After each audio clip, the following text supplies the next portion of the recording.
اللہ تبارک و تعالیٰ ہے اس کائنات کا چلانے والا. یہ خود سے نہیں چل رہا سارا کا سارا نظام کہ ہر چیز اپنے وقت پر چل رہی ہے.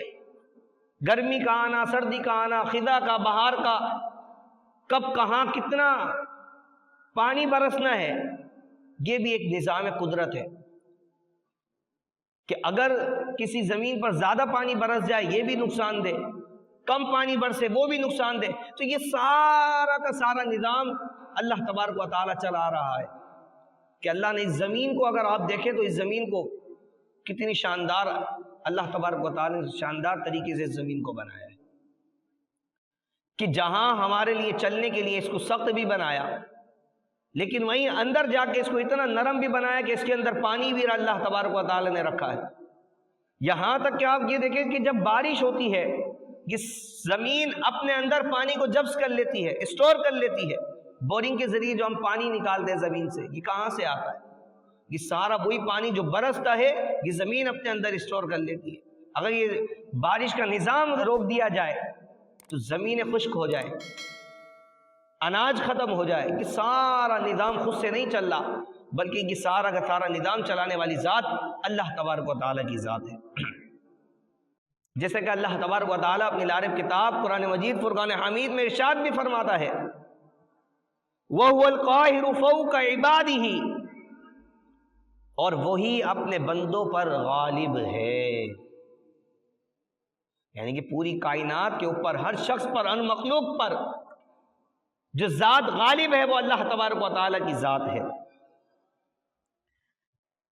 یعنی کہ ہمیں اس بات پر اپنے ذہن میں یہ بات بٹھانی چاہیے کہ اس دنیا میں مرضی صرف اللہ تبارک و تعالیٰ کی چلتی ہے. اس لیے ہمیں چاہیے کہ طاقت، عہدے اور مال و دولت وغیرہ کے غرور میں نہ آیا کریں. اللہ پاک کے حضور سر جھکا کر رکھیں. اور ان باغ والوں سے ہمیں یہ بات سیکھنے کو ملتی کہ آپ دیکھیں کہ اتنا بڑا باغ، وہ سارا کا سارا باغ صرف جل گیا کس لیے؟ کہ انہوں نے اپنے اوپر غرور کیا، اپنے ارادوں پر، اپنے اوپر اللہ کا نام نہیں لیا. یہ بعض پوشیدہ اسباب ہوتے ہیں کہ جن کی وجہ سے آج دیکھیں ان کے اوپر تباہی آئی. وجہ یہاں سے بھی آپ دیکھیں کہ ان کا ارادہ کیا تھا کہ کوئی مسکین، کوئی غریب جو ہے وہ صبح ہمارے باغ میں نہ آ جائے.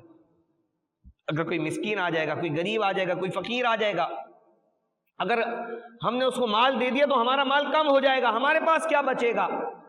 یعنی کہ وہ اس مال پر بھروسہ کر رہے تھے، اللہ تبارک و تعالیٰ پر ان کا بھروسہ نہیں تھا. رب نے فرمایا وَلَا يَسْتَثْنُونَ کہ انہیں اپنے رب پر بھروسہ نہیں تھا، اپنے مال پر بھروسہ تھا. وہ رب کا نام نہیں لے رہے تھے، اپنے اوپر بھروسہ کر رہے تھے، جس کی وجہ سے اللہ تبارک و تعالیٰ نے ان کا سارا باغ جو ہے وہ جلا کر راکھ کر دیا.